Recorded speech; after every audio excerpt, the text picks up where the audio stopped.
Happy Thanksgiving, everybody. Thanks to a poll last week, you guys said, you know what? Show up anyway. Show up on Thanksgiving. And let's do a show anyway. Even though it's Thanksgiving, let's go ahead and do a show. And here we are. I hope everybody's had a wonderful day doing what it is that makes you happy. I've been in the chair approximately 3 minutes, and I've already sank the ship. There's a big old hole in it. We're going to keep paddling and see if we can make our way through it. Joe's giving away our secrets. We got we got somebody coming in here with us. I'm not even going to beat around the bush. Joe, thanks for being here with me. Georgia First Bank, thanks to you guys. Bastion, thanks to you guys. Joe, let's get on with it. Do you want to say, wish the people happy Thanksgiving, Joe? I mean, hello, turkey leg. And you could just call me Herb. I could. You could also call Herb. I could.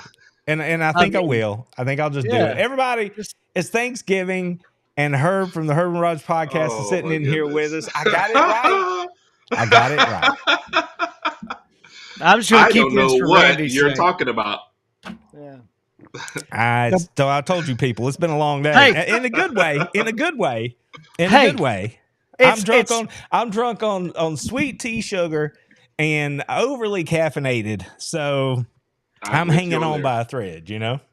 It's Turkey Day. There's football on the TV. I got sugar running in my veins. And I got the best part of the Herb and Raj show. I got Herb. But we've mentioned Raj. So you got the best. Everything's covered. Everything is covered. Right here. And everything is covered. Woo! That's all I got to say about that. All I'm saying is I'm fuller than a Georgia Tech. That's what I'm doing. That's how I'm sitting. I hope y'all doing good. Yes, sir. Well, it's been a good day. Well, that's good, man. I know everybody's been running around today doing all the fun things, but that's what it's for. I'll look at this. Now, they're already having fun in the chat. I'm not even sure if it's at my expense. If it is, that's okay. But he's not on the show. But Raj is even hitting me up. See? Look. See? Rent free right here. I will never live it down. I can see it now. I will never live it down. Here I was trying to get my buttons in order. I was doing like 4 things, and it just came out the wrong way. All right, everybody. I'm sorry. All right. Listen. Thanks for being here with us. This is fun. It's going to be a good night. We got like a mega load of games we're going to get through. Now, Raj, let's address this while we're here, okay? I know that over on your channel, you got some stuff that you guys do. You pick games too. So I didn't know if you wanted to pick games here or if you just want to flavor our picks with your, Herb perspective. So if you don't want to make your picks here, that's fine. But I wanted to make sure that we hashed it out before we got into it. Yeah, no, I'm going to go ahead and make mine here. We've already recorded ours. Okay. So, and we didn't do all the same games. Mike picks our games. So okay. we are at his whim. So there's some games on here that I'm really looking forward to too. So cool. You'll get them all. Well, let's start with, we have to, I don't even really like it because I made a complete podcast like a week and a half ago. And I said, listen, one of the things you don't have to care about right now is the CFP rankings.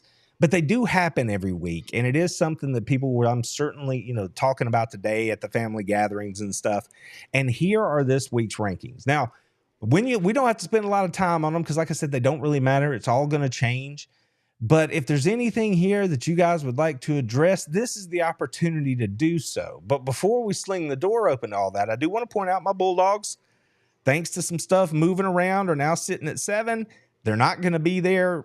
In the coming weeks, things are going to change, but that's where they are. So looking at the CFP rankings as a whole, anything here that just like screams at you, because we're going to pick some of these games this week. So when I'm looking at teams like Notre Dame sitting at 5, and I'm looking at Miami at 6, and I'm thinking you guys have some interesting games this week. So I'm looking at, Alabama at 13. So there's some things going on there. SEC, right?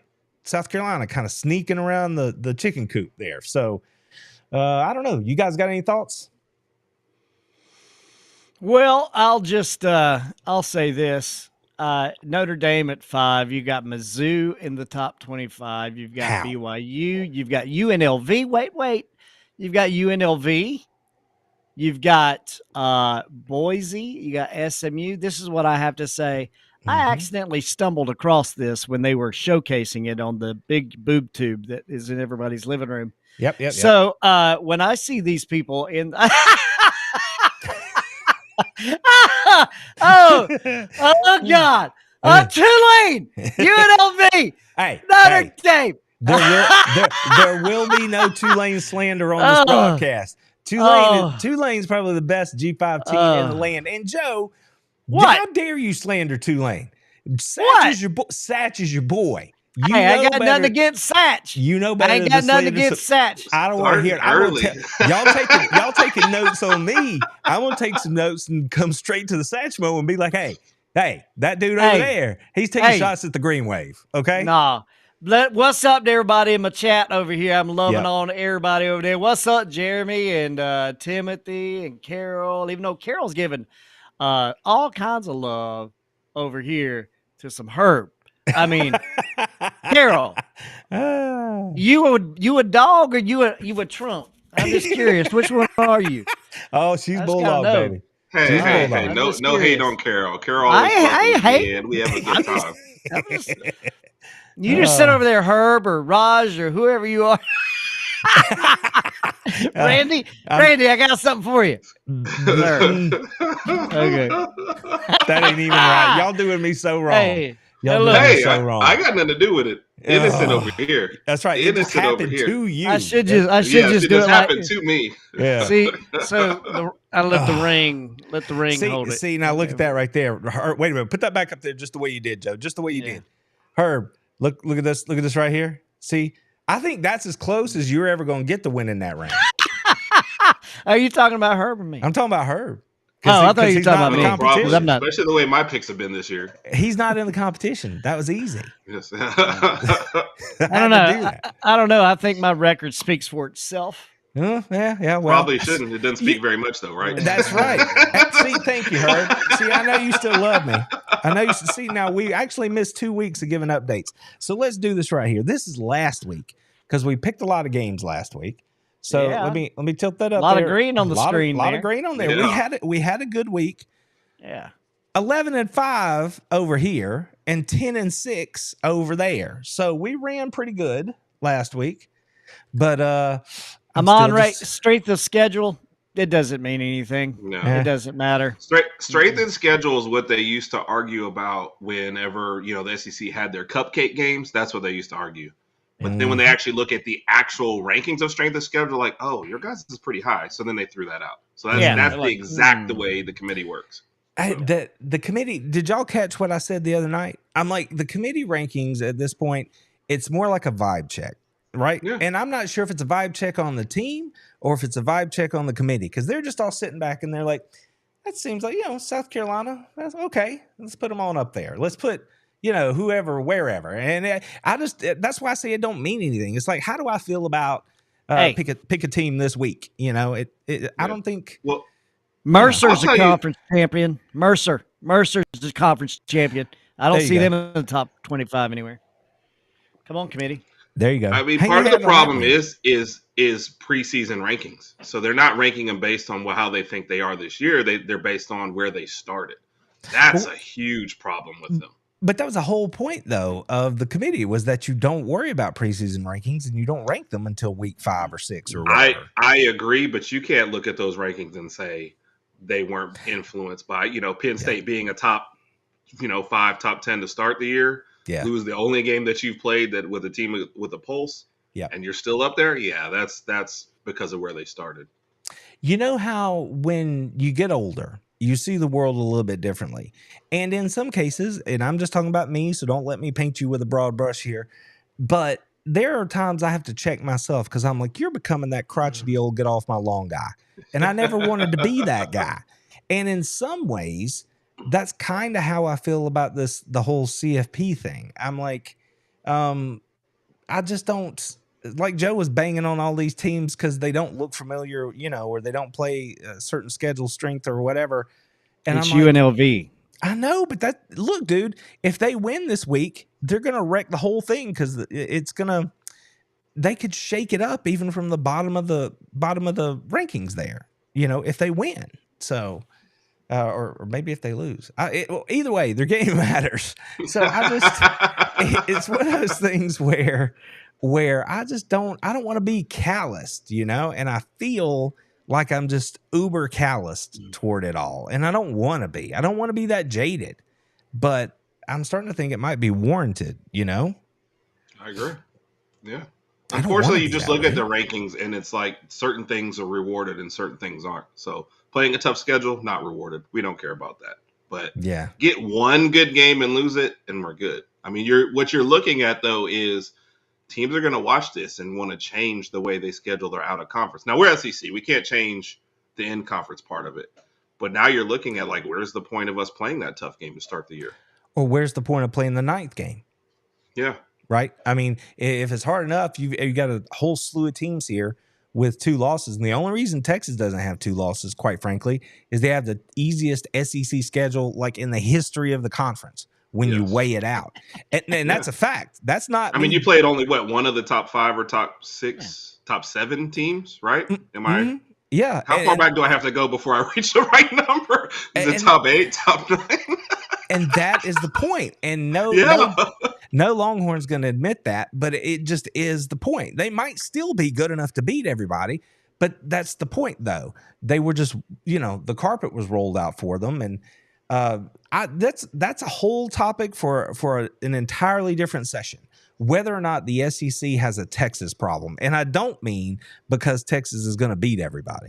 I just mean the perception, the brand, all that kind of stuff. The same sort of toxic thing that happened back in the Big 12, about a decade or so ago.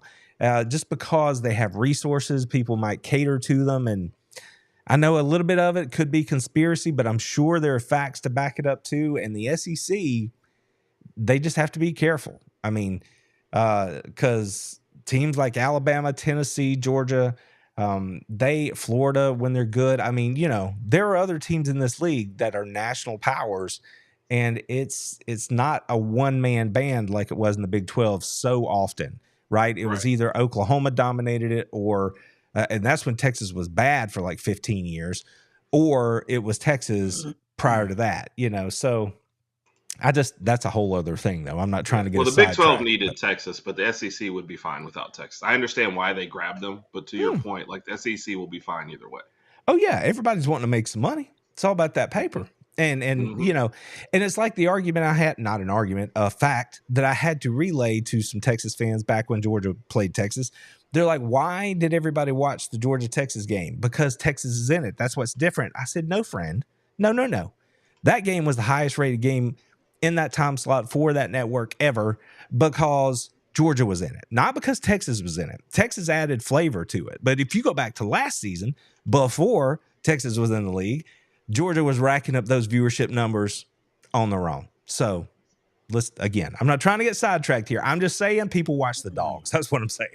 So. Let me just tell you, I'm over here sidetracked. I'm all sidetracked in the chat. Joe's trying to sidetrack us. Yeah, I'm always in the chat over here. My boy, that's his middle name, Sidetrack. Joe Sidetrack Powers. My boy Tyler Belcher's all like, hit that like button, everybody. And then I'm curious over here, like this is the Pick'em show, and I'm on it, and I'm looking at Jeremy's chat. He's like, my upset pick is coming, and I'm like, ooh.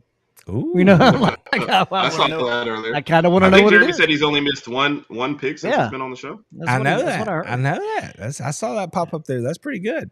That is pretty good stuff. All right, so we addressed the CFP and what we think about that. I assume y'all might be done right there. So let's move this thing along. The game of the week, of course, is those Texas Longhorns. Now, this has to be the game of the week because it directly affects who's going to face my Georgia Bulldogs in the SEC championship game. Now, whether or not I prefer one or the other to win, I'm not even addressing that at this point. I'm just interested in this game because since this thing started this season, I have been saying that I think Texas A&M is going to beat Texas. And now here we are the week of the game. I don't think I can go back on that. I'm too far down that rabbit hole. I think I got to ride that bull. Not committed. Yeah, I think I got to ride it. So initial thoughts, we're not picking it now, but initial thoughts on the fact that Quinn Ewers and the Texas Longhorns have to go on the road where they have not played well this year. Think Arkansas, think Vanderbilt, to face Marcel Reed and the Texas A&M Aggies, who also have not been good on the road, but are a different team at home. And they can get after the quarterback. And we know that if you can get after Quinn Ewers, it can change the way that game goes. So initial thoughts without making a pick, Texas A&M and Texas. Go ahead, my friend. Our guests first. I can tell why I am bad at pick'ems because it's too much emotion and not enough like what's on paper.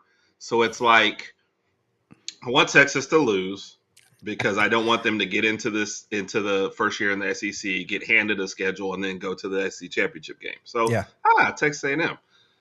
But full disclosure, I'm picking Georgia to beat either one of these two teams, unless that's a different show. Then you didn't hear that. Just edit that out, and everybody live has to pretend like they didn't hear it. But Texas Georgia will be a much better game to me than Texas A&M Georgia. Like I just don't. I will be watching something else, or maybe if my niece wants movie day in the middle of the day, I would have to watch something else. So that is where my pick. That's what's going through my head when I'm trying to make that pick. All right, fair enough, Joe. I don't think there's much I have to say here. You know that my boy Andrew Monaco, you gig him. That's all I got. Hey, I will say this, Andrew. That was a good chat that he was on here, and I actually thought about that. And said, you know what, that might be what we ought to do. We might ought to reach out to Andrew there. But I thought I'd wait. Sports from Atlanta to Savannah. Well, that's the wrong one. Never mind. That's Nick Cellini. No, that was Mike That was Mike Conti in Atlanta. Sorry. Name dropper. That's what that is. See, I thought we'd gotten away from that. Casually just dropped that in there too. Yeah. Y'all listen to my boy Mike up in the ATL. You know what I'm talking about. I do. I got to give you down the road though. That's how that goes. All right. So wait a minute. What's happening in the chat? What's happening in the chat over here? Huh? What is this? Me, Raj, Herb's brother. Okay. Well, there you go. He's making his pick. I like all the disclaimers. Yeah. That guy. I love it. That guy over there. We haven't posted our picks. So I don't even remember who I picked on that show. That was all the way back on Monday when we recorded it. So. He's like, that was like a year ago. Like, I don't even know what's going on. Okay, all right. Carol's on A&M too, so they're making their picks. We'll wait and make ours when we get down to the thing here, but yeah. So Joe, I did just let everybody know if it's Texas A&M that Georgia ends up playing. In the SEC championship game, we might have to get Andrew back on here with us, and just know, Andrew likes to talk like I like to talk, so that show could be, a little fat. It could be a 2-hour show, right? Kind of like me after Thanksgiving, right? So you'd be a little swollen. So it's gonna be one of those deals where settle in, get your beverages, get your popcorn, because Monaco will break it down for you and tell you all about them Aggies, and he'll shoot you straight.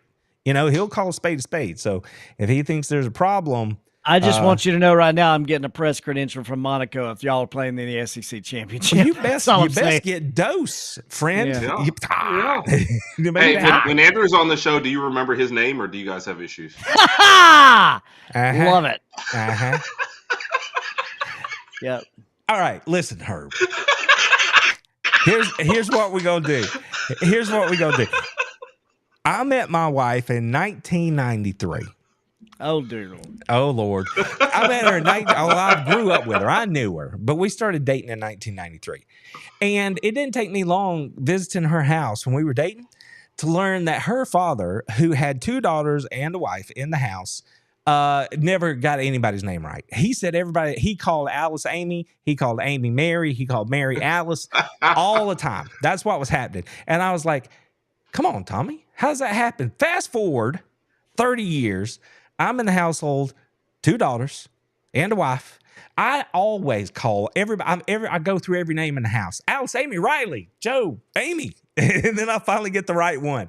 So understand that when I flub the dub in the green room, it was par for the course, friend. There's nothing unusual about that. I see more than one face, and I'm like, okay, here we go. But no. It just means he's bringing you into the fold. That's exactly what it means. So I'm like family. Exactly. Like family it means now. that I'm so comfortable that I'm just like, you. So that's how it goes. So don't swing, don't worry about that. All right, here we go. Now there's another couple games that we're going to get to here. Georgia Tech is rolling in between the hedges to take on my Georgia Bulldogs, which, as you can see on the screen, is quite the fun rivalry. Now, again, that'll be a game that we pick this evening. But before we get there, because we have a special guest, I thought we would devote a little bit of time to this little game that they call the Iron Bowl. That's going to be happening on Saturday. And I'm going to sit here and watch Herb squirm as he breaks down this game for me and you, Joe, and tells us exactly why Alabama's going to beat Auburn, and see if he can convince Joe to pick the Tide on Saturday. Because that does you so much good. Yeah. I don't know that I can convince myself. Like this is one where if this was at Auburn and you said, hey, I'm picking Auburn, I would just shut up and like say, can we go on to the next game? And you pretty much put the person on the screen who we're all waiting to see which one of them shows up this week. And it's sad to say you got all the way to the end of the season and we still have no idea. Like there's no consistency. I don't, if they play the same as Oklahoma, try and make him into a passer, we're sunk. So I'm picking Alabama, but you could say the Chiefs were coming in this weekend and I'd still pick Alabama. So that does you no good. I feel like they bounce back. I feel like they play better at home, but I do feel like I'm going to be sweating this one out in the fourth quarter.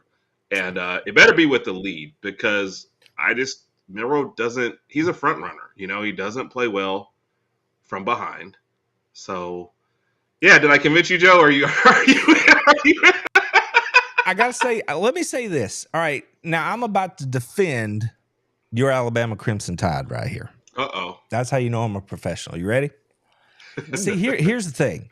Here's the thing. I'm not saying that Jalen Milroe has been consistent this year. Okay, I will grant you that it's been up and down. What I would ask you though is Kirby Smart right? Is Lane Kiffin correct when they say what a difference it makes when you play on the road? Because when I watch what happened at Oklahoma, I'll go back and I'll watch the press conferences. I sort of creep and linger, hang out in the Alabama, a couple of different Alabama shows because I like you guys. Steven, I catch him on a couple of different shows. I just try to keep a pulse on the teams that are at the top of the conference. And I heard everybody crashing out on Bama, right? Crashing out on DeBoer, on Milroe, on the assistant coaches, all these things, which is what fans do. And that's fine. But Kirby Smart and Lane Kiffin and every other coach in this league is going to tell you that it's hard to play on the road. Now, you were at the game, so I don't know how loud it was, but I told everybody before that game that the Sooners were pretty fired up that you guys were coming in. So I'm expecting that it was probably a pretty loud environment. And when you go back and you look at it again, you can see that those tackles were hampered because Alabama had to change the way they were snapping the ball. You can't do the clap thing. You have to do like a silent kind of snap, and the guard has to tell the center when the ball is going to snap, which then gives the end something to trigger off of in the pass rush.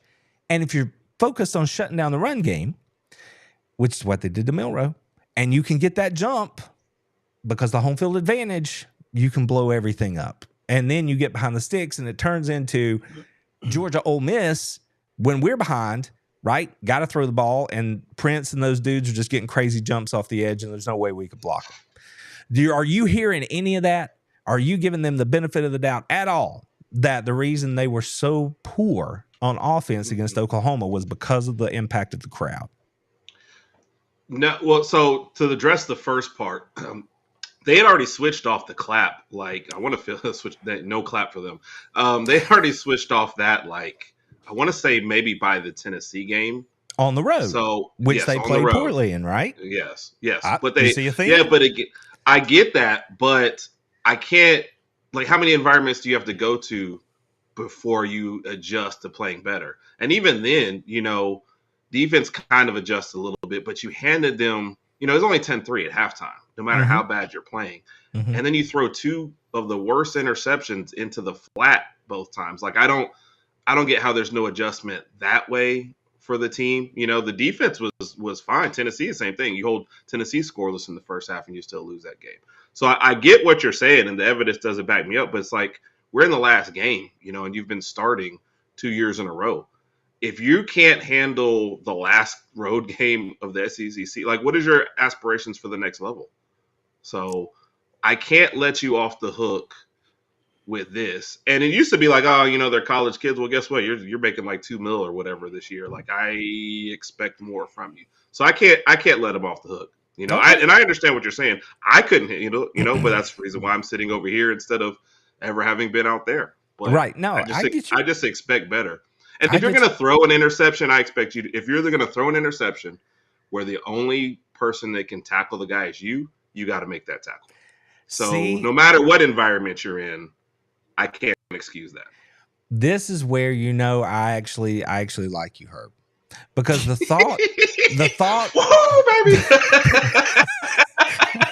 the thought ran through my mind this week. I know the play you're talking about. I saw it, and immediately I was like, "Ooh," Yeah. And my mind flashed back to last season, the very first interception that Carson Beck threw. He chased that dude 40 yards down the field and then unloaded on him like a linebacker on the 1.5 yard line to save a touchdown, like body blocked the dude out of bounds. And I started to make something for TikTok or something where I put those two side by side just to show the effort. And then I was like, I'm not going to do that. I'm not going to do that out of respect for my friends who happen to cheer for the Alabama Crimson Tide, because that's one moment in time, and that's probably not fair. But I only didn't do it because I like you. So, well, Herb, just in case you're wondering, if it makes you feel better, had I thought about it, had access to those clips, I would have done it. Joe would have said, I mean, would he not deserve it? And so from where we were sitting, we're on that side, and we're pretty high up. So we can only kind of see it. I'm not watching the scoreboard for any replay. So I'm like, oh, that sucks. And then I get home and watch it again, and I'm like, okay. First off, let's say that guy hadn't been there. Mm-hmm. That completed pass wasn't getting you any. There was another guy standing right behind him, and you're not throwing any of our best wide receivers. That was a tight end in the flat. So that was already bad. You'd already thrown that same interception before. So I'm like, when you were talking about just consistency and road environment, we're just going to keep doing the same thing and trying to throw that exact same pass to worse and worse. First off, I think Ryan Williams was there for the first one. Now we're throwing to a tight end for the second one. The third pass, if he had thrown it, would have been to me, I guess, and that would have been another interception. Like, we're not learning or doing anything different. So, it's just frustrating. I hope that's coming through. It's just frustrating. I'm not feeling it. I can handle losing. I'm not feeling it. I can handle losing. It's going to happen, right? But I can't handle losing where it just feels like the effort's not even there. Yeah. No, I'm with you there. And I have a question though. That tight end, how do you say his name? Utzman? Yeah, Robbie Utz. There you go. Utz. He I heard somebody say something this week, and I need to verify this with you because I don't know. But they said that dude is like 270 pounds, 280 pounds, something like that. Is that accurate? Yeah, I think the first time I saw him catch a pass, I feel like it was last year. I thought it was a lineman out He's there. A big dude. So, he's not going anywhere. We don't have any, burners at tight end. It's not like O.J. Howard. Not that he was a burner, but, he at least would give you some yak out there. Now, that's what was surprising. We had several drop passes from our tight ends. They're usually just pass catchers. They're not You're not putting any moves on after the catch. Randy, let me just go ahead before you get on to some other particularly smart thing that you guys are having brilliant conversation about. All right. I'm still just, I'm here just to read the chats. And, I love what was that? Jeremy Nix over there, yep. Tennessee and Vandy for custody of Alabama. That's hilarious. Yeah. And what was the other one I saw down there? Baker Man Jr. asking a question about Gunnar Stockton in there. And I was going to throw that on the screen. Yeah. Yep. Yeah, all good stuff in the chat. Y'all are keeping me in the game here. I got some mean indigestion going on. I ain't gonna lie. Too much cranberry sauce, maybe. I don't know. Yeah. But, you guys should know me by now. I can take, like, Raj and I have only gone live after 2 games this year, and that was Vandy and Tennessee. And we probably would have gone live after Oklahoma, except the Wi-Fi in our hotel was terrible. Side note: if you go on the road and buy the cheapest hotel you can get, or get the cheapest hotel you can get, you get all the perks that come along with that. But we never shy away from telling you about our team or when they're playing bad, or we could take all the stuff. So it's all. Like I said, my frustration with the team, not with anybody else. The shots that we take, you got to take those shots. You're once on top. If you're not, people are going to come after you. Oh yeah, for sure. No, so real quick, then let's put a button on this. If Alabama wins this thing, what has to happen? So let me preface this by saying I was one of those like, no, we should not be in the playoff. And then they put us at 13. And it's like, if we get in, I'm not going to be that guy that's like, oh, we should. I mean, it's like last year. If you get in, you root your team on.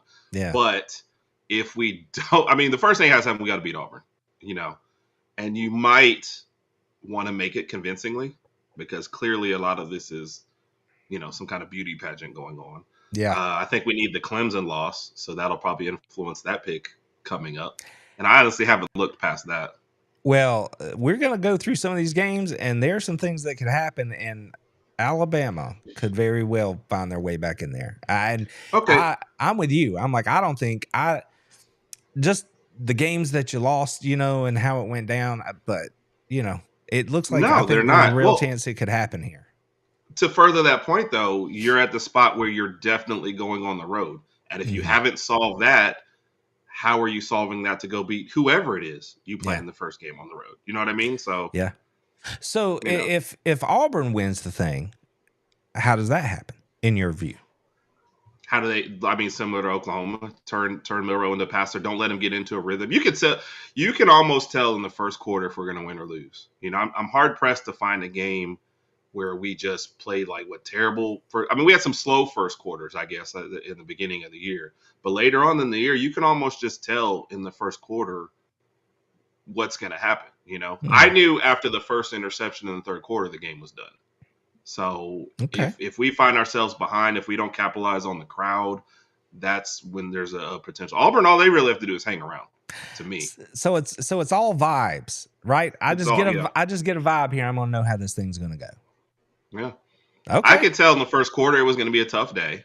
When they didn't get that Williams, the first touchdown, when he stepped out of bounds, we had to settle for a field goal. I knew it was going to be a tough day. And then the first interception, I was like, we fall behind by a couple touchdowns. Now, like I said, we have home field for this one. So I feel better about if things go bad that he'll feed off the crowd. But Milroe is very much a vibes guy. If things are going good, he's your guy. If things are going bad, I just wish they had enough to go ahead and just pull him. And bring on the next guy. Sometimes your guy just doesn't have it. I heard a lot of discussion about that, and they use Texas as the example. They're like, if he's not doing well, do you do the Ewers thing, pull him and say, listen, dude, focus, and then put him back in a series or two? And I don't even understand. I don't know your team well enough to know the dynamics of how that would play, right? But there were a lot of people asking about that this week that I heard from your fan base. Yeah, no. And like I said, don't know him personally. I've never really been around it, but I feel like if he gets pulled, he's done. I don't know that he is a reinsert in the game kind of guy. All right. So, well, we can leave I hope I'm wrong. Then. Yeah. It is what it is. Since Miller is on the screen, we'll just leave him up here, but I did want to throw this on the screen here. Now, I know you guys aren't as well versed in the dogs as I am, but if you have any thoughts about this is a Georgia-specific question about who's going to take over for Carson Beck next year. Gunnar Stockton is the number 2 right now. He's the guy that would be the heir apparent. But there are some talented guys behind him, and you have Jaden Rashada, who they brought in for, good reason to compete. So in my personal opinion, Bakerman, I just think that it's going to be lit, man. The entire offseason, this is the story. Who's going to take over? I think Gunner's going to be given every shot to win that job. And if he wins it, I think in large part it's going to be due to A, time in the system, and then B, that kid's a gamer. Like the way Stetson was a gamer, that's the way this kid's a gamer. Now, it doesn't mean he's going to be that successful or anything else, but it means that he's going to give it everything he's got, and he's a tough kid. And, if he wins it, I think that's going to be a lot of the reason why. Mostly, though, because of his time in the system. And the fact that Mike Bobo had him committed at South Carolina before Bobo left South Carolina, right? So they go way back. Not that he would play favorites, but they just know each other really well. And he's going to have a good read on how Stockton is doing, right? If one of those young guns can beat him out, or if it's Rashada and they can beat him out, I trust Kirby Smart to put the best option on the field. I think Gunner's the front runner going into spring, but that is the story. The rest of the way is who's going to take snap one for the Dogs next year. Do you guys have any thoughts on that at all? All I'll add to it is, since I do a lot more high school football coverage here in the state, I have a lot of experience and conversation around Gunner as well as some of the other high-profile quarterbacks, but especially Gunner, because I have a real good relationship with that coach up in Rabun County. Yep. And the best comparison I can make to people that would, it would just be like, is Gunner is very much like Randy Hughes, Stetson Bennett. I'll say he's very much like a Tim Tebow type of guy. Wow. I mean, that because he's going to come in. He's going to come in. He's a rah-rah guy, and he's going to lower his pads, and he's going to run through you, and then he's going to get up and be a rah-rah guy too. You know what I'm saying? Yeah. I mean, he's that type of guy. That's what he is best at. But with that being said, question. yeah. And Raj just dropped this in the chat, and the answer is yes. Yeah. The answer is absolutely he does, because he see, the thing about Gunner, he might be 6 foot, right? Like he's not a big guy. No, if he's 6 foot, he's got on long cleats. But like Joe was just telling you, he can flag. We heard a lot about Vandegrift as a runner, but the thing we know about Gunner is he is a true runner, and he can also throw it. Whereas we've seen this year, BVG can't really. And you get Gunner, you put him in a boot, you get him out on the option game, with pass, throw, that kind of stuff. That read option game that Georgia does, it's a whole different animal when you got a dude like Gunner Stockton running it. And so they just got to make sure that offensive line keeps him clean, because, like I said, he's not real tall, and you got to move the pocket with him to make sure his sight lines are good. His big thing is you don't want him to break himself, because he's, he will. He will flat do that. That's the kind of dude he is. So I'm fired up for him. And that's what's going to be interesting, is how I talk about him next year, because I like him a lot, but I also know that there are other talented players, and it comes down to consistency and that sort of stuff. And if Rashada can catch up and get his, understanding of the system right, because Georgia puts so much on the quarterback position, if he can get that locked down, he's every bit the runner athlete that Gunner is. He's just different. He's built different. He runs different, but he's that mobile. He's kind of like the cat from LSU, the one, the Heisman. What was his name? Daniels. Jaden. Yes, Jaden Daniels. He's like that in the way he moves and the way he strides. Now, I'm not saying he's Jaden Daniels. I'm just saying that's a good comp for how he moves. So it's going to be tricky when I talk about him, because I'm not trying to favor one over the other. But I do know that there's going to be a real competition there. And here's Scotty chiming in with the truth. He was ringing up all kinds of numbers, and that's just the way he was, man, and good on him. But Felonius is chiming in, letting us know Rashada is the real deal. He came to Georgia with the right idea. I want to learn a pro system, which is what Georgia runs, and I want to then let my ability take over once I understand the system. I want to develop and grow. And if he has been successful in doing that, there is a very real possibility he could be QB1 next year. So it's going to be interesting in Athens, because he certainly does have a lot of tools. All right. We spent a lot of time bouncing around here. Y'all ready to pick some of these games?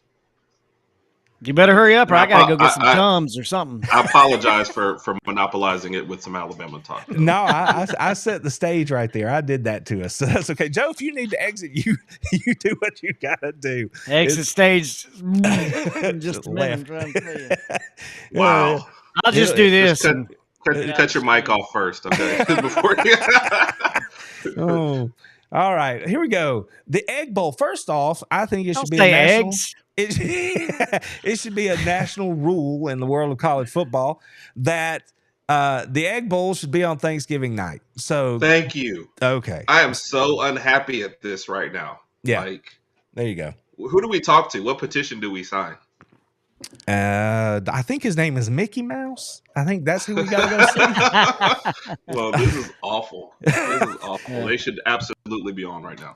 I think we got to go. Raj. No, Raj. man. No, man. Wow. I don't think that's what's happening. Raj.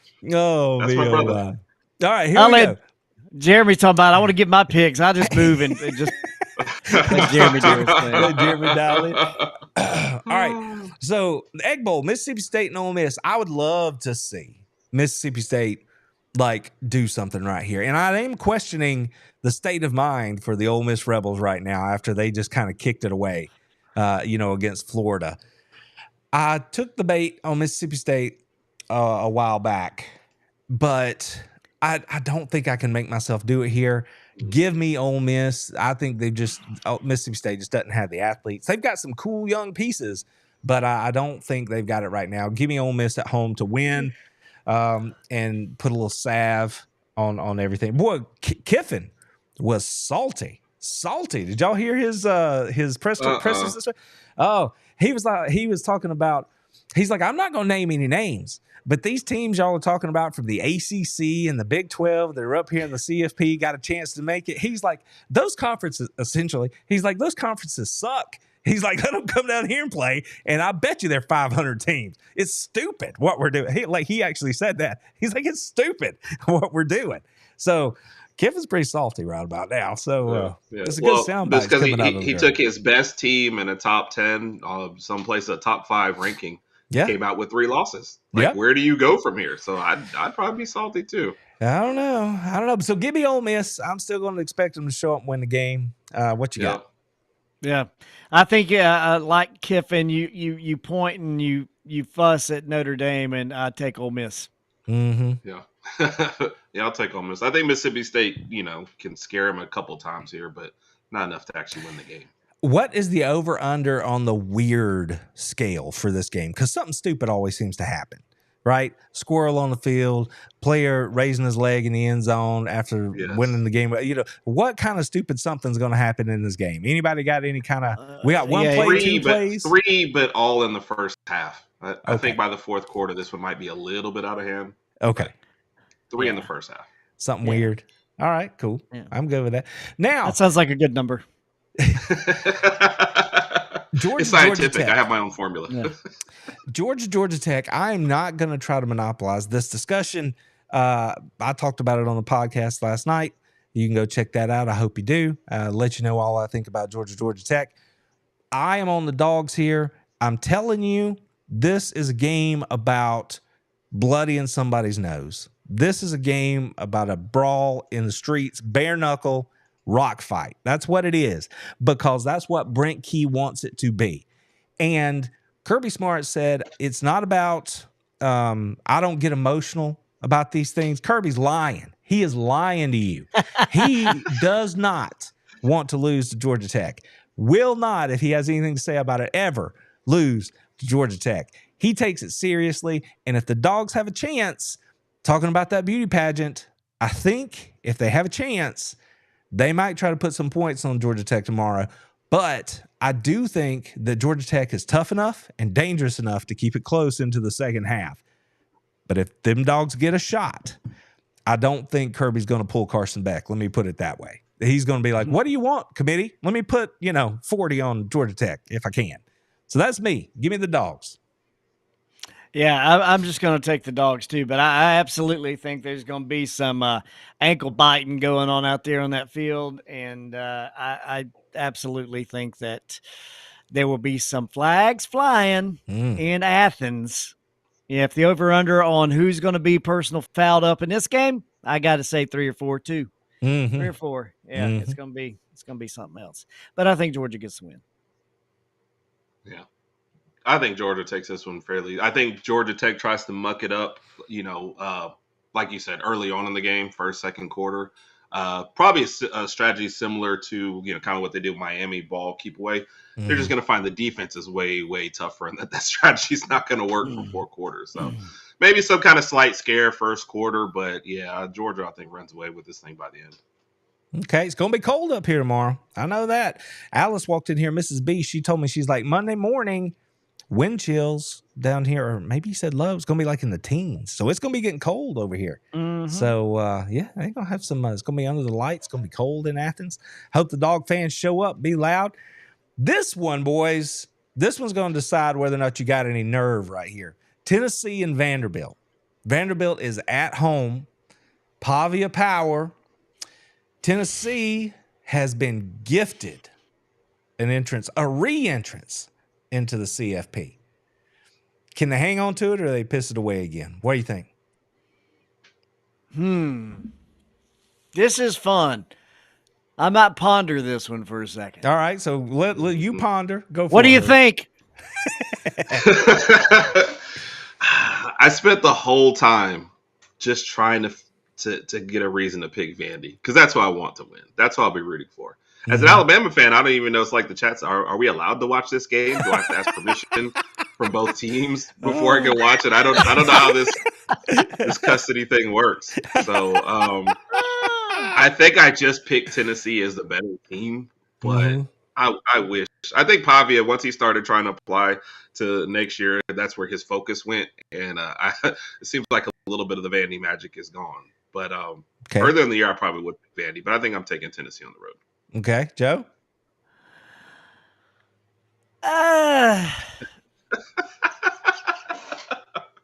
Who'd you pick, Randy? I haven't yet. No! You sound like us. I know it. I see I'm reading my chat over here, and Jeremy's like, first upset, Dandy Vandy. Okay. I'm going with Jeremy. I'm going to take Vandy. Yeah. Nice. All right. I really have a gut feeling that Vanderbilt's going to win this game. Are you sure that's not just Thanksgiving talking, or? Yeah, no, I'm sure. I'm sure because I made that's a good point because I had made it a point to think about this ahead of time, and I'm going to let you know. Dad gets you on the weekend. I will let you know what I decided to do. So I have a gut feeling that Vanderbilt's going to win this game, but in this instance, I'm going to take Tennessee because the thing about the Tennessee offense is it's not complicated and it's predicated on whether or not you have better athletes than who you're playing. If you have better athletes than who you're playing, then odds are it's going to work because you win one time out on the perimeter and it turns into multiple wins, right? You make one guy miss and now it's a touchdown. It's not just a big gain. In this instance, I think Tennessee still has better athletes in space. And so I am going to go with Tennessee. I'm going against my gut and with my rationale. I'm going with Tennessee, and I'll probably regret it. But that's what I'm doing. So that's what I said when I ate that casserole earlier. Wow. I'm going to regret it. Oh, going to do it. If Dad is whoever wins this game, then I'm going for Vandy because I'd rather be in Nashville than Knoxville. Attaboy. There you go. That's a good call right there. Okay, this one also a lot of fun. The Palmetto Bowl with a fantastic trophy. This trophy is awesome. And the fact that they get to play for it, I'm a little jealous. Georgia didn't have a cool trophy game like this. I mean, the Georgia Tech game, we get do you remember you played rec ball and stuff growing up? Me and Joe did. And the thing every player on the team used to get was a little trophy. The classic emoji trophy, the little cup with the handles, and you got a little wooden base and the plaque on the name. That's what we play for here in Georgia. Pretty dull. It's a big silver one, but it looks exactly the same. You mean cup? You got trophies? Yeah, yeah. The Governor's Cup is what Georgia and Georgia Tech play for. I'm jealous of this one. But South Carolina and Clemson, now, everybody's telling me that South Carolina is the hottest team in the country. Now, I've watched them play, and my eyes tell me I should believe them. But when I go back and look at who they actually beat, it's not that impressive. And then I look at Clemson, and I'm like, see, Clemson, I just think you're a fraud more so than you are going to step up and bite South Carolina here. I know you're at home. I don't necessarily think that South Carolina is the hottest team in the country, but I do think South Carolina beats Clemson. I think that's how it goes down. Yep. Yeah, I'm absolutely on that wagon too. I think Carolina gets the win over Clemson. Yep. I think that defense is really. I was looking at it and it was weird. It's like Clemson has like the 6th ranked offense in the country. I was like, are you kidding me? And then you go and look and it's like their last 3 games against teams with a pulse, they're in the 20s. Right. And then you hang like 51 on Citadel and you're like, oh, that's where the rankings come from. But no, yeah. I think South Carolina gets them. They still have their outside college football playoff hopes. I think that'll also fuel them a little bit, and the chance to ruin Clemson's season. I like all those. I'm taking South Carolina. And Cade Klubnik, this is a huge Cade Klubnik game for Clemson. When he plays a team that is sort of okay, he doesn't do very well. And so this, like you said, this South Carolina defense is the real deal. If Clemson wins, he's going to surprise me and probably a lot of other people. Okay, Joe, this is yours. Louisville is at Kentucky. This game's always drunk. It's always stupid. It never seems to go the way it's supposed to go. Like, back and forth. This seems obvious. Louisville should beat Kentucky on the Bluegrass. Kentucky just has not had a good year. I think I'm just going to be simple and just say Louisville. I'm not even going to think about it. Louisville is who I'm going with. Yeah, I'm not going to think about it either. Give me damn Kentucky. Attaboy. All blue, baby. Yeah. Woo. Woo. You know, if this game was on the road, I might go differently, but I'm taking Kentucky at home. I think the defense will be feisty enough. And then hopefully this will be that game where they're just like, you know what? Last game, we're not going to a bowl. All the creative stuff we should have been doing this whole year to maybe get an upset or two, we'll do that now. Let's open up the playbook. We're going for it on 4th and 2. Hey, let's just do whatever at this point. Right? We might, like I said, we might see BVG show up and get back in the game. I think it benched him. But if he gets back in the game, he might show us he can throw the ball a little bit, maybe. Maybe. I say put him in there and throw it to him. He's a heck of an athlete. Don't let the other dude throw it to him. Do the double quarterback. Triple pass, something like that. That'd be good. Just throw it back and forth across the field until somebody gets open down the field.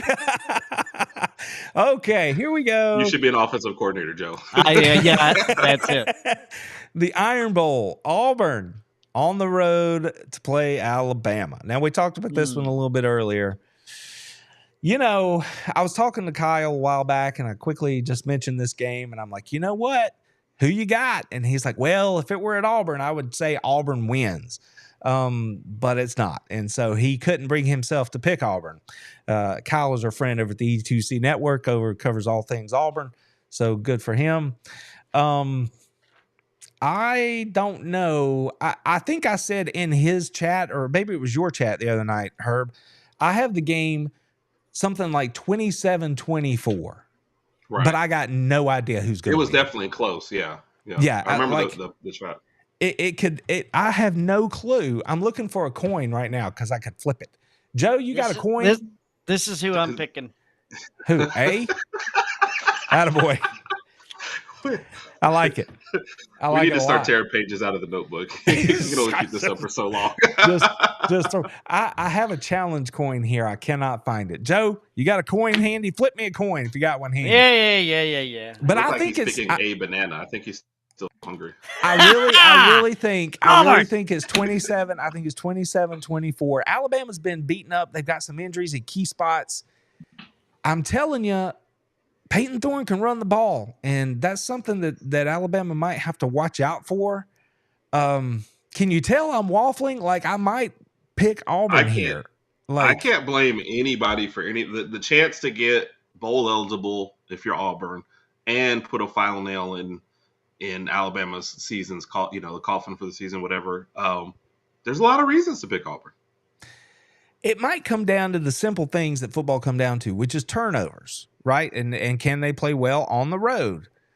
So, I mean, you are at home. Auburn didn't turn the ball over, and they look decent when they don't turn the ball over. They've got a chance to make some plays. So I think that's probably what's going to determine the game. So you still looking for something to flip? Nah, we don't have to do that. I think I've talked myself into it right here. So let's do that. We can play flip the bottle. Flip the bottle. See which way it lands up. Middle-aged men flip the bottle. That's what we're doing. It's minty. I know. It's minty. Wow. I know. All right, I'm going to pick a team. Here we go. Give me Alabama. I think they force a turnover that makes a difference in the game. Woo. 27-24. It's close. I'm telling you, it's close. Yeah. I picked us by 3. Raj picked us by 4. I think Kyle picked us by 3. Really? Yeah. Yep. Thank you, Carol. My artwork is beautiful. Carol's just really nice. Yes, she is. Yes, she is. Carol's a sweetheart. So we know Joe's got Auburn. Me and Raj and Herb are on Alabama. Saved it. He's stood out there trying to reel it back in real quick. Wait. Yeah. I'm just gonna leave it right here the whole game. Oh, we're on Alabama. There we go. Moving on, Arkansas and Missouri. Now, these two want us to believe this is a big rivalry game. Arkansas's got a few of them, but can we go back to Arkansas and LSU ending the season together? Like, what happened to that? I know, right? The golden boot that weighs like 400 pounds. I know this is in Middle Earth out there at Missouri. Give me Pittman and the Hogs to roll in there and get a win. I'm going to ride with old Talon. You're still picking Arkansas. I am. I'm going to ride it. I'm going to ride with, is it Talon? Is that how you say his name? The quarterback? I'm going to ride with him. Give me Arkansas to beat Missouri. I don't know. Missouri. There you go. Attaboy. ASMR, everybody.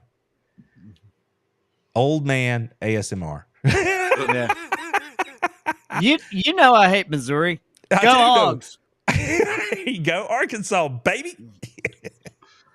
Well, I'll take Missouri at home simply because of the road record.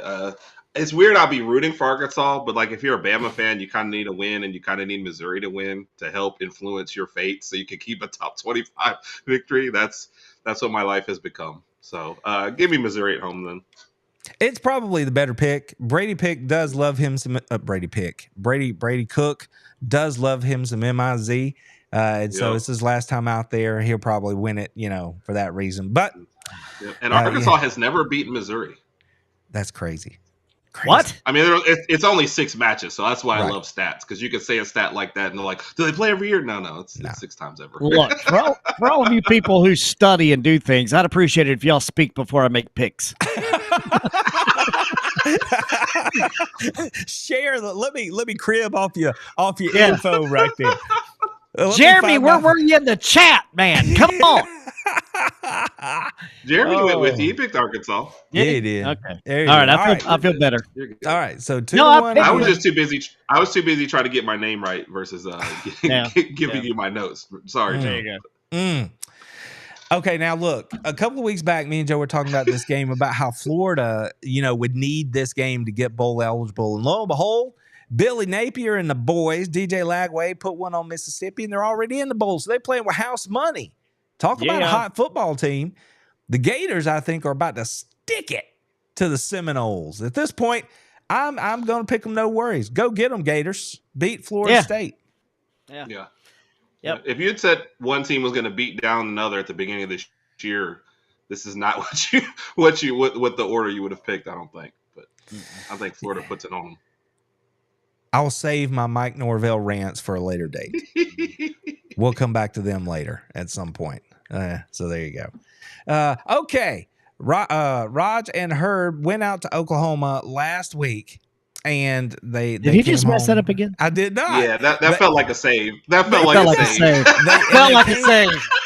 And they came back unhappy. Well, who can blame me if I did? Now y'all got me so sideways. I done got him. We're in his head. We're living rent free right here Shook. all day He now. shook All everybody. day. You know what? We've been blitzing all night. He can't pick That's up the right. blitz. He can't pick us apart. It's Can't tell. It's just a flash now. It's all over the place. it's the eggnog, baby. You gotta cut that stuff. We're into Christmas now. We're moving on. We passed Thanksgiving into the eggnog. All right. So they went out there, came home unhappy. This is their favorite team on the road taking on their other favorite team, the LSU Tigers. Yeah. I don't know if I believe that they're going to just line up and run the football the way they did against Alabama last week, but they could, because this LSU team has a hard time with the running quarterback. Isn't that right, Herb? Don't they have an issue with the running quarterback? Yep. I don't know, man. This was tricky for me. I have no fun stats, Joe, so I'm not holding out on you here, but I'm going to make y'all pick it first. I'm going to think on it a little bit more. Jeremy's in the chat with the Louisiana Mud Dogs. I feel you, Jeremy. I'm going with my boy Chris Blair at LSU. Okay. There you go. Yeah, I'm rolling with LSU. I think if they try to, Nuss, as inconsistent as he is, I think he hits a couple here and there. One of the things we didn't talk about, even from Oklahoma fans, they were like, there are a lot of passes to be had. The pass defense was not the great. We just, couldn't take advantage of it. But LSU gets it done at home. Okay. Well, I ain't hearing none of that. Give me Oklahoma and that defense. Give me Oklahoma and that defense, and I'm going to ride with Jackson Arnold and the running quarter. See? Oh, poor Jackson. Oh, no. I'm going to ride with Jackson Arnold and the running quarterback. Give me Oklahoma to get back-to-back wins to feel pretty good about themselves, finishing up their run here in the SEC. Okay. Randy has problems with words. I do. Now, okay, honestly, I don't think I would have been the guy. Between the two of us, Joe, who would have been the guy that they say has a problem with words? Probably not me. I don't know. I'm pointing up. It looks like I'm pointing at me, but I'm actually pointing up. Okay. There you go. Hey, No, you make your living with your lips too, buddy. I understand. That's right. So do. I know. Hey, we gladiators out here, baby, in the arena. That's what we do. All right, Texas A&M. Game of the week, everybody. Game of the week. I need a cool sound or something for that. Game of the week. Dun, dun, dun. Right? Texas A&M. Which quarterback do we think is going to get it done this week? Does it come down to the quarterbacks? Seriously? Like, Texas has a really good defense. Texas A&M has pretty decent defense, but they're home, so that should make them a little bit better. Can they get after Ewers, or is Marcel going to run away from them? What do y'all think? Well, if you want to know what I think will happen on the pageantry of college football and the blessed platform that is given on the boob tube and all of the analysts and all the people that make money on all of this stuff. Yes. I think that the pageantry and the reuniting of the Texas A&M game will be fully hyped with all right. Then everybody else sitting there ready for Texas to go and display their might and get the win here in this big rivalry game. In Texas A&M, Texas will strut in there with their assless chaps and be ready to go. Wow. But for all of those reasons and many more, I say damn and give me Texas A&M. Yeah. There we go. A roller coaster ride of a pick. It was. We gild the lily over here. Yeah. Well, I just made a text to see into the group chat to see which one I picked on our show, and I've been told I'll look when I get a chance. So I'm gonna go out. Hey, they're there for you, brother. They got my back. Commanding respect right there. Yeah, you know what I mean? Like, I get around to it. So, because I have no idea, I'm going with Texas A&M to kind of ruin the Texas season. I like them. There you go. Is this the first time we've been a clean sweep? Because I'm on those Aggies. Y'all know that I'm too far out on the limb. I got to go with the Aggies at this point. I don't remember. Might be the first time we went all three the same way. Okay. Now, Florida State, but that doesn't really count because that's not a. Yeah, that's what I'm no saying. one's allowed to pick Florida. That's what I'm saying. Some of those games are like whatever. Okay, so I'm gonna check the list. Yes, Minnesota, Wisconsin. They are playing for Paul Bunyan's Axe. That's why we're picking the game. The Gophers are heading down there to play jump around. Alabama knows a little something about jump around.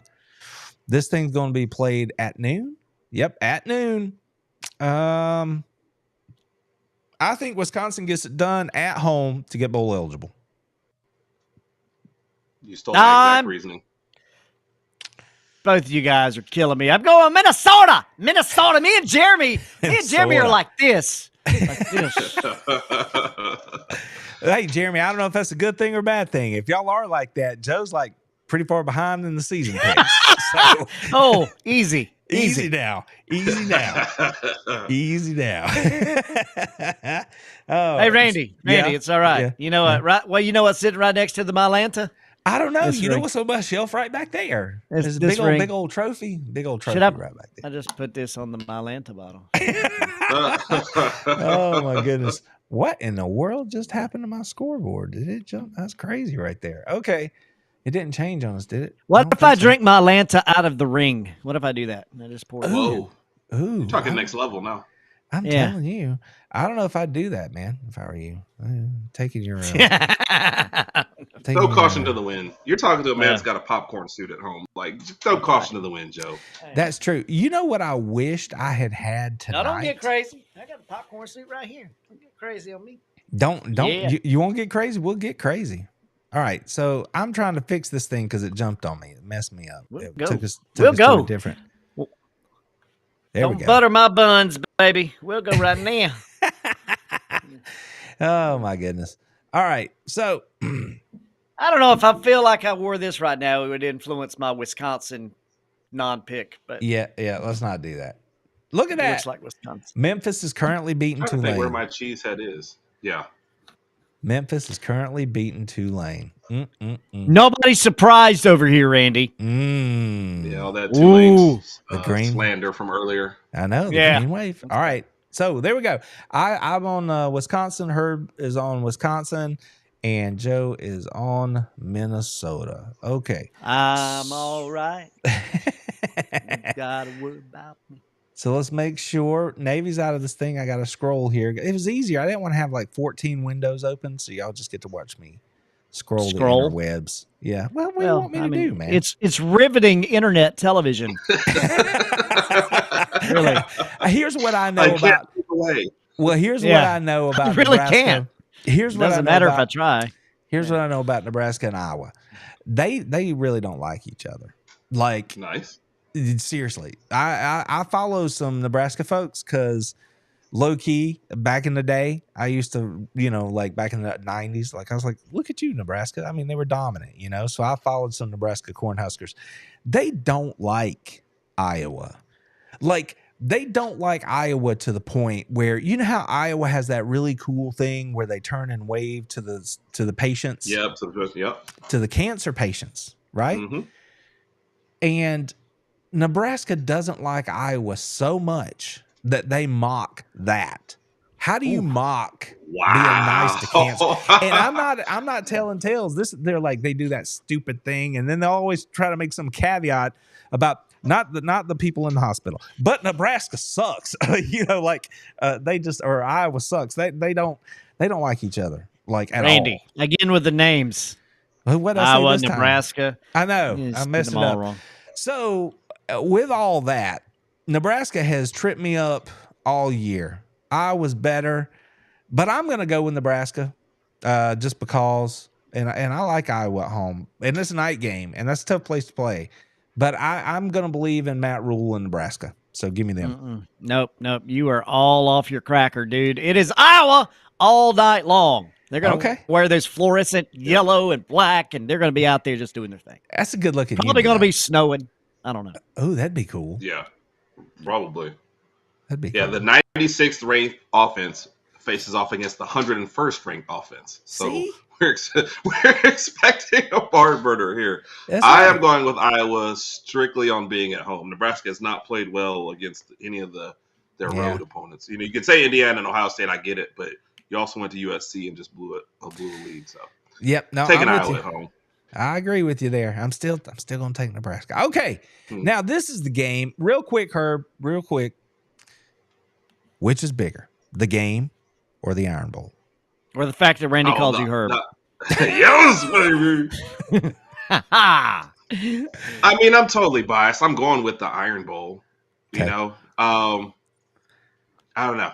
I'm going with the Iron Bowl. I just feel like it's just way more personal. And down here, we don't have anything else to do but football. So, like, you're talking about changing your whole life, around this game. So, I got to go Iron Bowl.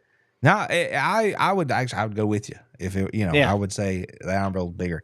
But yeah, so Michigan and Ohio State. I don't think this one's much of a pick, right? I think everybody knows that Ohio State's probably going to win, and they're probably going to win big. But we kind of have to pick it because it's like the game. So give me Ohio State. I really don't think it's going to be close. Michigan's just they are so bad on offense with their quarterback that they just spent ungodly amounts of money. I know. What if you're a quarterback on the team right now? How do you feel? They looked around and said, the guy said 10 million is not enough. They said, okay, how about 12? Have you seen what we have going? For a high school kid. Oh my gosh. I said we would rather have anybody but you. Yeah. If I'm on the team right now, I'm like, thanks, coach. Like there's nothing you can say to me to get me through the next game. Yeah. And oh, good Lord, that's a mess right there. But I've never seen this name in the chat before. So what's up? The Run In Wrestling Pod. That's kind of fun. Yeah. Big Mike. Wait. Yeah. Go ahead, Herb. Introduce him because Joe. Yeah, that is. Yeah. I'm sorry. That's Big Mike. He is. He hosts our shows when we do Bama versus the World. He hosts our shows when we do our college football pick. Did I see him last night? What do you mean last night? Or when were y'all show? What's today? Tuesday. What day is it? Tuesday. What's today? He's not on the actual show until, but he does all of our thumbnails, all of our graphics. He edits our show afterwards. So Mike puts in some work. He's the one I text to say, who did I pick? And then I was like, he was like, I'll get to you when I have time. Yeah, I left me hanging. He did come back and tell me I picked Texas A&M. Raj picked Texas, but that's Big Mike. Okay. And the run-in is he started his own wrestling show. So his channel dedicated. See now, Mike, I don't know. Joe dabbles in the wrestling impersonations over here on this channel from time to time. So if you hadn't caught it before, there's some people who have hit me up on other platforms and was like, yeah, Randy, whatever you said, here's what I think about that. Oh, by the way, Joe's hilarious, or Joe's impersonations are funny. And these are cats that don't subscribe or whatever. They found the page. So Joe does pretty good job over here, having a good time. I do what I can. I watched wrestling. There were two periods in my life. Somewhere around the age of like 9 to maybe 11, I watched wrestling. 9 to 12. Back in the days, the heyday of the Rock and Roll Express, right? That's right. That was us. So you had me for like 2 years right there. And then I didn't care about it.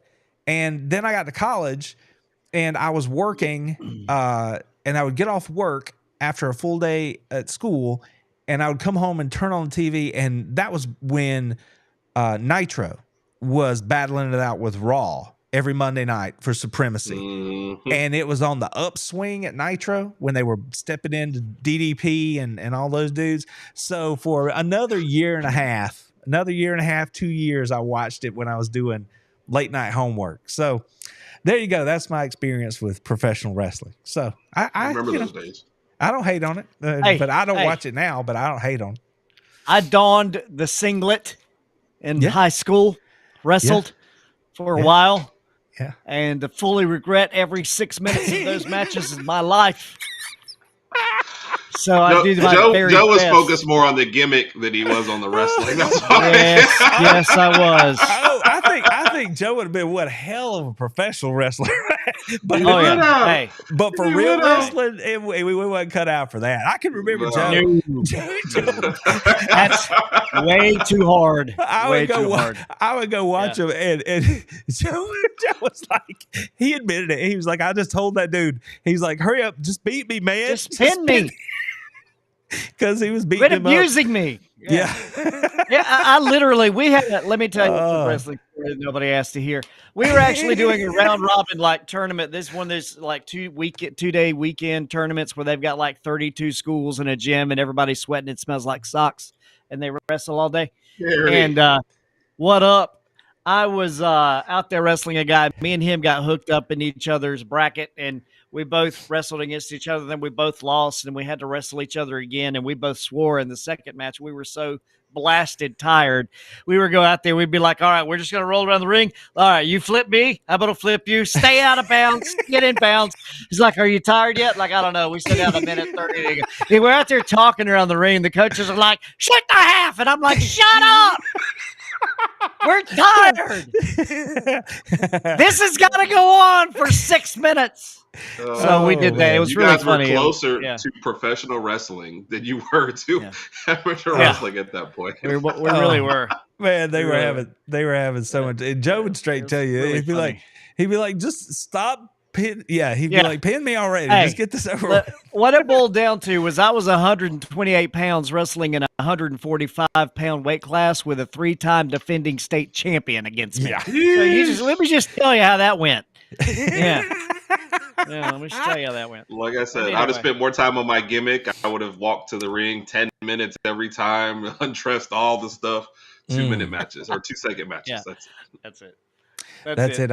I'm here for the pregame. I'm here for the show. I'm not here. I really forgot what we were supposed to be talking about at this point. Did we all actually pick that game? Yeah. I think we did. Yeah. Who was it? Ohio State. Yeah. There you go. Well, the game. They're out there. They're out there telling Underwood for $12 million. How about for $13 million? Can you play against Ohio State this weekend? Like that's what's going on. That's what that is. Okay, everybody. Joe, you ready, baby? This is yours. We're gonna tee you up right for here. The love of Pete, man. Notre Dame and USC. Now, here's the thing, and this is not my stat. You could look it up for yourself, but I'm gonna say I stole it. But here's the thing: USC has lost how many games? 5 games. You know, they have been ahead in the fourth quarter in every game this season, and they still have 5 losses. So, does that mean they don't know how to finish? What does it mean? Here's the thing: it means they're pretty good, but maybe not good enough. Notre Dame's gonna have to travel out there, and I'm just not so sure that Notre Dame's going to come home with 1 loss. I'm thinking they might get bit this weekend. That's what I'm thinking. What do you think? Did you happen to see the ball game today? Between the Chicago Bears and the Detroit Lions? I saw the finish because Mrs. Beast lost her ever-loving mind when that was going on. Yeah. So, you know, the quarterback for the Bears is who? Caleb Williams, formerly of University of Southern California, formerly of the University of Oklahoma, played under Lincoln Riley, Heisman Trophy winner. Yeah. That's who that is. Yeah. I think he sleeps in his living room. Ooh. Yeah. And for all of the pageantry that was Caleb Williams' graceful end to that game today. Oh, it's so the masterpiece that he put on the television screen on the biggest football watching day of the year. True. I mean, there is no better example. There is no finer representation. There is nothing more that you could show me that would make me any more certain that I will absolutely pick USC over Notre Dame than that play today. Because I hate Notre Dame with the sun of 7,000 fires in my belly that I have from eating way too much turkey and dressing today. Too much sage And in that dressing. Too much sage and salt in the brine that I put on the turkey that I undercooked and ate too much of. With all of that being said, I would rather light my ass on fire with sandpaper for the next 3 days than pick Notre Dame to win this godforsaken football game. Mental note to self: get Joe sandpaper for Christmas. Got it. Oh All my right. goodness gracious! No, All right, I so do declare that I will Poop. pick South USC. put one in the column for Southern Cal right there. So there you go. We got there eventually. I know. I'm listening to you, and I'm like, I don't know where this pick is going. I feel like I'm reading one book, and then at the end, like I'm reading a Disney book or whatever. At the end, it's a murder mystery. I was like, whoa, what? I got to flip back. Is this the same book? What just happened? The part that stood out to me was when he said, "I put too much salt in the brine." I sent him the recipe. I know Like it. he had the recipe, and he still put too much salt in the brine. I do, Carol. Jo- I have to be a selective eater. But anyway, Joe skimmed your recipe. That's what happened. I Much did. like his pick, he was just like, he started reading your recipe, then he started watching the game, then he started doing something on the computer, then ended up. Uh-oh. I'm taking Notre Dame because I apparently. That's All right, what I so picked my ears on our crapped show. out on me here. So y'all got to give me a minute to fix my ears. But Do you see I what know you've I done, can Joe? be heard, Yeah, but I can't yeah. hear you right do. now. But that's my Yeah. issue, not yours. he just keeps talking So, though. Which is so upsetting. I mean, it's Take the floor. Let us know, You know what I'm who saying? it is that you got. I can't hear Joe. Say whatever I you're don't going to say. I can't hear you. Don't worry, I don't know. Randy. He's gonna Herb go and back Raj. and watch this part and go, Yeah. okay, they're Okay. laughing a Let's little bit see. too hard. Herb and What is Raj. going on? Herb's on the Yeah. show, Randy. It's Herb. It's Herb on the show. It's Herb. It's Herb. It's Herb. You ain't got no ears. You don't know. It's Herb. Randy. Oh, Randy's gonna Herb. get rid of both of us. Yeah. Yeah. I it's wish that fine. I had picked USC for this game because that's who I would root for anyway in it. And I knew the stat he was talking about that they've led every fourth quarter. So you feel like it's gonna you have to have that happen again, right? They have to be leading Notre Dame in the fourth quarter in this game. But Notre Dame's gonna find a way to win. That's how I feel. Nah. I don't want it. I'd rather be wrong and have USC pull this one out, but I don't know. Okay, Offense I'm took back. a step back this year. Defense stepped up. Yeah. So- Joe said nothing but good things about you while you were gone. That's all I said. That's all I said. I'm sure that is the case, and I won't know till I watch it back. But there you go. Ah. Woo! Yeah. There we go.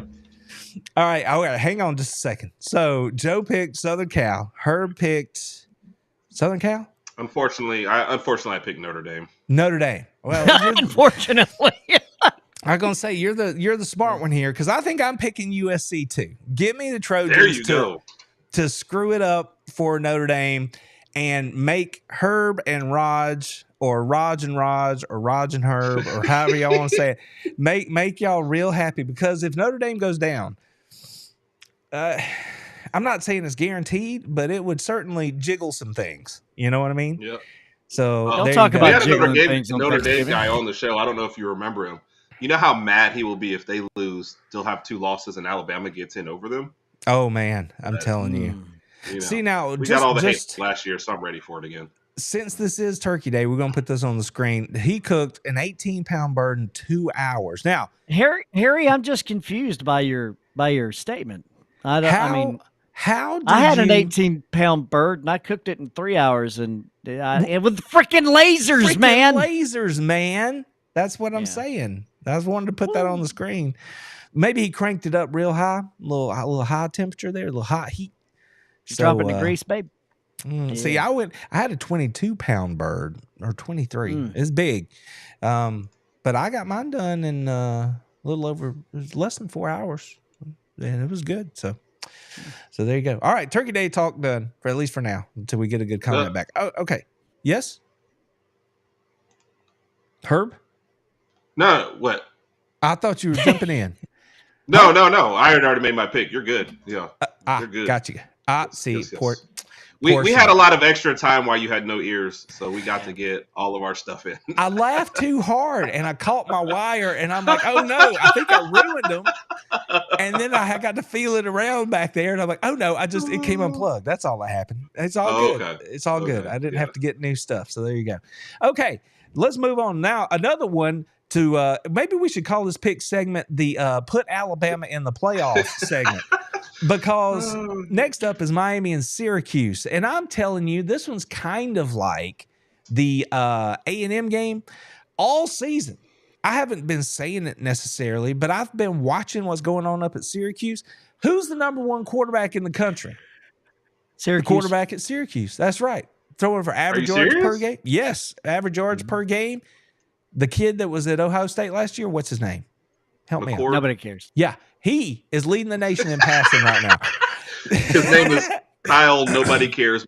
That's also his wrestling name. That's right. And Georgia, had a coach go up there and become their head coach, and that boy don't shower if they don't win. So they're trying to win some games up there. Give me Syracuse to beat Miami on Saturday. Randy, I feel like you're very biased because we know that you have a disdain for Miami and that you don't like them. And you are kind of discounting, I feel like, the ACC and what they've done this year, and Cam Ward is a Heisman candidate. So having said that, give me Syracuse as well. That was my Joe impression. I was going to say, you believe what you shoveling right there? Because I'm not. No, I don't. I'm going to say, Cam Ward, I've gone on some rants on this show about Cam Ward. Cam Ward, let me run 40 yards this way and throw it 60 yards this way back across the field for no good reason. And then Cam Ward. All right. Yeah. So that was my Joe impression. I was trying to get him. Yeah, you did good. You did good. Who and you got, Raj picked Syracuse as well too on our show. So well, if we're all getting in the same boat, the boat's gonna sink because we can't be still. We'll flip over. Yeah, I'm absolutely gonna pick Syracuse just because I have a real good high school friend that his name's Brian Crawford. I hope you see this show, Brian. You taunted me with Miami forever back in the 90s when they were good, and now I just tell you that I pick Syracuse. Give me the orange man. All right, so let's scroll on down here again. I don't like having all these windows. Harry's giving us recipes in the chat, by the way. Harry, it's too late. It's too late. Christmas is coming. Harry's not sure what channel he's on. He's like, what? Yeah. Are we talking about football? No, we got time over here for some turkey talk. I'm telling you, pecan smoke. Nice. Oh, see, now I'm going to get in trouble because I said pecan, and I'm a Georgia guy. He can, boy. See? What'd I tell you? Herb, how do you say it? What? Say which one? Pecan? Pecan pie. Did you hear what he just did, Joe? He just split. He took both. He said he took a little Louisiana and said pecan. I know. He took both pronunciations. How you do that? Pick one. I don't know, where you from, son? Good Lord. Pecan. No, that's not me saying I'm I don't even know what to say. I'm running for office. I know how to split it right now. That's right.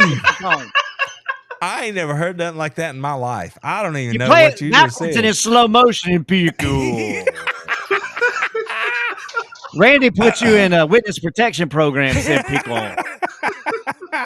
Oh my goodness. No, Harry, I dig it, man. I never thought about portioning the bird. I've never considered it, honestly. Rested for 20 minutes, gushed. Okay, never mind. Yeah, no, dude. That Bryant. See, well, we can talk turkey some other time. See, here's Harry. Your brine almost killed me. That's all I'm saying. Well, you put too much salt in it. My brine is award winning. Thank you. Not according to my blood pressure or the indigestion. Oh man. It is pecan pie. How do you get pecan out of that? Pecan pie. He's like, be gone, Satan, be gone. Talking about in Alabama. Yeah. See, you learn stuff about people when you get them out here like this. I didn't even know you could say that word that way. I'm not even messing with you.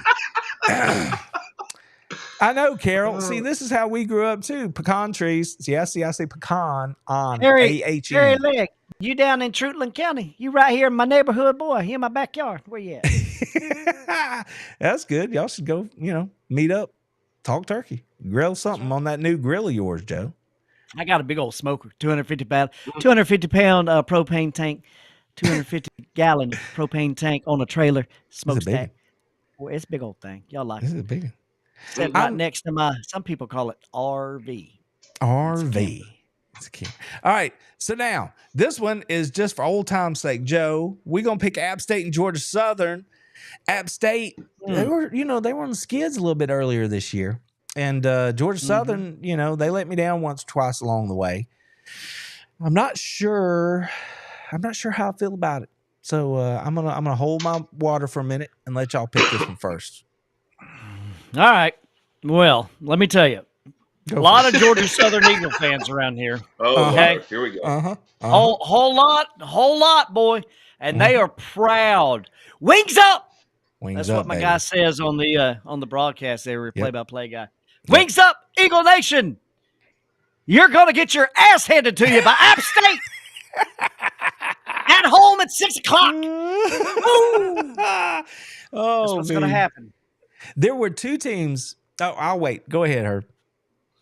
No, I took Georgia Southern simply because they're at home, and the record for App State scares me because anytime you can get bowl eligible, I guess, and ruin another team's season, I like that. But I took Georgia Southern. Okay, the whole south of Georgia, I think, can win this game. Now, does that include any part of the Georgia Bulldogs team when they do the southern part of Georgia, or like what? How does this work? We pull them up here, man. We bring them up north, up to the north part of the state.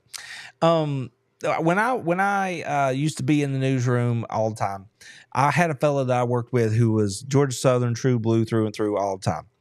And that young man would tell me that there were two teams that he really couldn't handle. One was Georgia State because they had this argument about who was the real GSU, right? That was the thing. It's a real thing. It's a real thing. They go to blows over it. So GSU and Georgia Southern, Georgia State, it was a thing. The other team that just because of the history of the programs that he couldn't handle, App State. He's like, we got to beat those scurly dudes up there in the hills, calling hillbillies. App State, that's a good one. Well, they have playoff history, man, long history of going at each other. So, in honor of him, on Thanksgiving Day, I'm just going to make it simple, and I'm going to go with Georgia Southern too.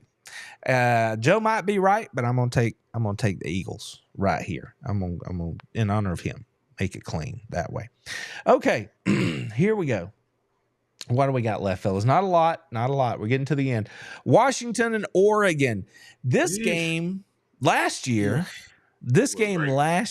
was top tier, right? But then Alabama had to go and take Washington's head coach. So now we're left with this. And Oregon, by all measures, should go in there and handle Washington. They should have gone in there and handled Washington twice last year, and they couldn't get it done. Do they get it right this time, Joe? Oregon going to get a little payback right here and, finish out undefeated, or is Washington going to bite them? I'm split. The first initial thought that I had on this game right now, as I give you the first blush into my big, shiny, bald dome, was that Washington gets the win. That was my first thought. And then I looked back up at the screen here, and I saw that they're playing in Oregon. And I reconsidered my thought. And so, but I'm going to, I'm one of those guys going to take the first gush and I'm going to go with it. We were talking about gushing juices Turkeys. Over here in the chat earlier. This is family show. Yeah, I'm going to go with what I hope is the first and only gush that I have tonight. And I'm going to stick with Washington. Hey, Joe, can you say gush one more time? Gushy, gushy, gush. Okay, Herb. I got to take Oregon in this one. I do think it'll be closer. Maybe I think Washington's defense hasn't been terrible this year. Right. But plus, Oregon, I guess. I don't know if they care about the undefeated. You got nothing to play for because you're going to your champion game, your conference championship game. I don't know if that plays in at all. But I think Washington does keep it closer than we're thinking. But, yeah, I got to take Oregon. I'm going to ride with Oregon because they're at home. I'm just going to keep it simple and go that way. I think they finish out 12-0. And as everybody's darling heading into championship Saturday, which we'll talk about next week, and we'll see how that shakes out. But right now, let's finish this thing up strong with a little hokey magic. Virginia and Virginia Tech. I dig this game just because, I don't know, man, something about the colors and it's fall up there in the Appalachians and it's pretty and, whatever. We're picking it. Virginia Tech. Who you got? Most fun game to watch on TV at night, NVT, because of the way that all unfurls there. That's right. Everybody's jumping around some Inner Sandman, baby. I'm going with a hokey high. Give me Virginia Tech. There you go. I want Joe's speech writer. Like I need to get a hold of this guy. Whoever's writing your material, but I need that guy in my life. And both teams sitting at 5 and 6. Mm-hmm. Winner is bowl eligible. Loser goes home. This is low key knife fight right here. They talk about teams that don't. I know Virginia hadn't been good in a minute, but these two teams, they for reals don't like each other. So this one's gonna be good. This one's got some juice. I like it. Yep. I'm taking Virginia Tech in this one, slightly better than Virginia. Plus, I can remember the last time Virginia Tech was good, and I can't remember the last time Virginia was good. So there's your expert reasoning. Hey, but this could be a fun one to watch. I'm here for it. Yes. Randy, can you see Unfold that thing, Joe. Unfold that thing. Okay. I'm throwing a flag on Randy. That's what this is. For what? Flag. For what? You are trying to use too much children's slang. You have said low key on this show. I can say 3 or 4 times tonight. Now listen, I got a 10-year-old running around the house in there, and he comes up to me and says low key all the time. I'm like, I don't know what that means. I'm not sure. You are killing me, man. Hey, I think Joe is low key a little frustrated with you right now. Hey, show, baby, it's all skibbity over here. We are downhill. We are downhill to Rismus. So you better get ready, baby, because it's gonna keep on coming. You think these girls aren't in my ear 24/7 talking about all this kind of stuff? I'm living with 2 alphas. 2 alphas. So me trying to keep up with the slang is like learning a new language. The Riz is strong. The Riz is strong. Herb, you feel it? You feel the Riz up in here? Yes. Are you skibbity, baby? Are you skibbity? All right. Not as skibbity as the Powers boys, though. I'm getting all chatted up over here in the chat. I'm like a little education going on over here. Appreciate y'all. Just print that out for me. Let me know what's happening. Low key sad, low key dirty, low key. Yeah, that's what that is. See, they know what's up over there. All right, everybody, we made it through all of our picks. Herb, how you feel? Have you done a pick'em show with us before? I don't even remember, friend. I just being real. Think so. No, I'm usually the one mucking up the chat over there.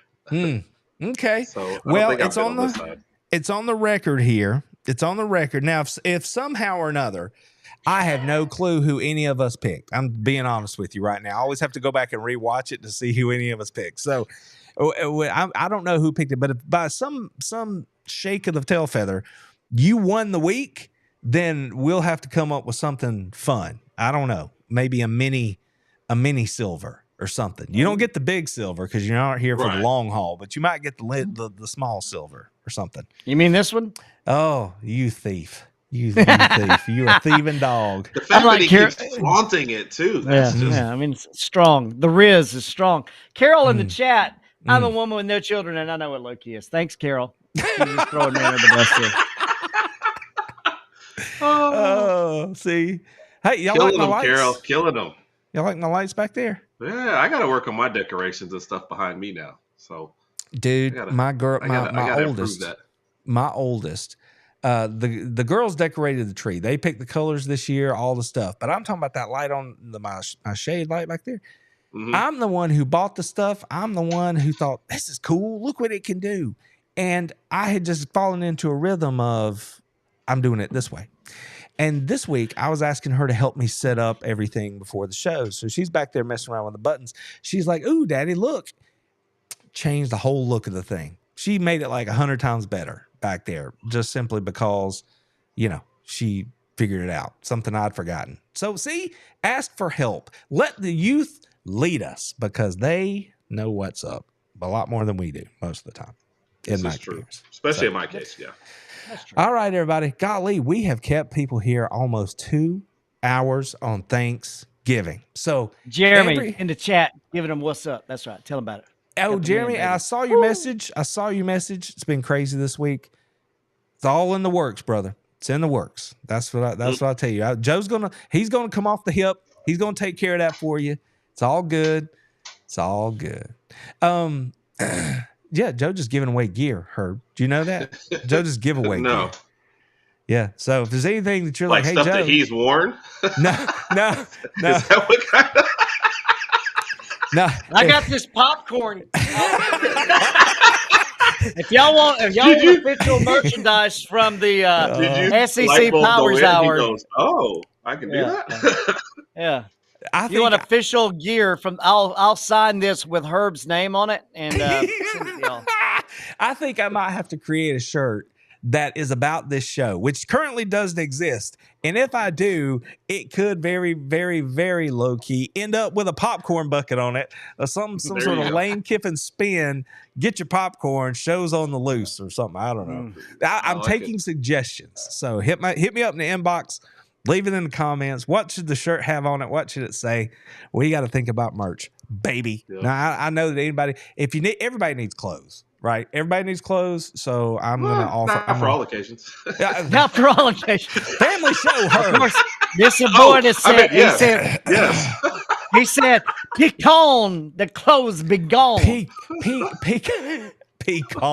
When you got the pecan, the clothes be gone. Herb, I know y'all moved all over the place, man. I get it, but seriously, I'm almost 50. I have never heard somebody split the difference on that word.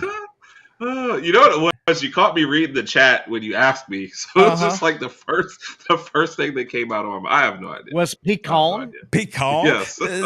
See, now we both got something out of this show that we're not going to live down. I'm gonna have to go back and watch it just to listen to myself now.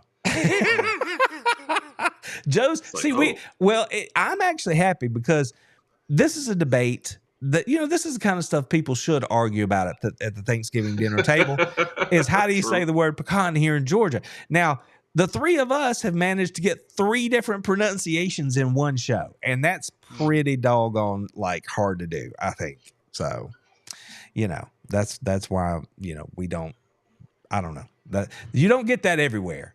So Scotty Barnes. Meow. Lame kitten. That's hilarious to me. I love it. So, guys, finishing shots. What do you got for me? Rivalry week. I really do think this is the coolest rivalry week in a while because there is stuff on the line all over the place. Yep. And, I do think that adds a little extra something to it. Excuse me, y'all. I do think that adds a little extra something to it. I am excited about my Dogs tomorrow taking on Georgia Tech. But I'm excited about most all of these games in the SEC this week. I'm genuinely interested in all of them. Even the Egg Bowl, which could be it could be really sad sack. But I'm fired up about it because it's the friggin' Egg Bowl. How many times do I get to say that in a year? I get to say Egg Bowl over and over again. The eggs go in the Egg Bowl. See how that works? I don't know. You just said sad sack and Egg Bowl, and I'm not. I'm just excited. This is a family show, Joe. This is a family show. I'm just excited that we got to have a third party on the show tonight. We got to have a show with Herb. Was it Herb? Joe, when Joe signs my name, he's going to sign it RODG. That's right. Brought to you by Herb. RODG. Oh my God. Randy's just said, I can't hear anything. I don't know what you're saying. I don't know what my ears went. And you see what you missed when you started doing that. Joe goes, but you're still talking. He just keeps talking. Yeah, it's I can't hear anything, so I'm just gonna keep saying words because I don't know if anybody else can hear me. You think I know how this works? Okay. You think I'd understand how all this works, right? Just because your ears go doesn't mean your microphone's off there, buddy. I know. I did think of it though. I did reach over here and hit mute eventually, so I figured it out. Did you? I did. Did you? Whatever. Jeremy, let's answer a question. Favorite spot to eat in Athens pre-game, Little Italy. Waffle House. Spot. Waffle House. Pizza till 2 a.m. Oh, I can't tell you what really popped into my mind when you asked that question, because this is a family show. It's a family show. You know what? If I were going now, the place I would probably go, believe it or not, is Cracker Barrel. No, man. I'd go over to I would go over to Bruxy, believe it or not. Right there, right downtown, just off the square, right down the hill across from the University of Georgia sign. Not the arch, down the hill from the arch, the University of Georgia sign. I'd go to Bruxy because they're open late night during the fall for games. And you can get all kinds of awesome chicken and waffles and stuff over there. So that is where I would go. My legitimate answer to that question is wherever I stumble into somebody's tailgate. That's a fact. There you go.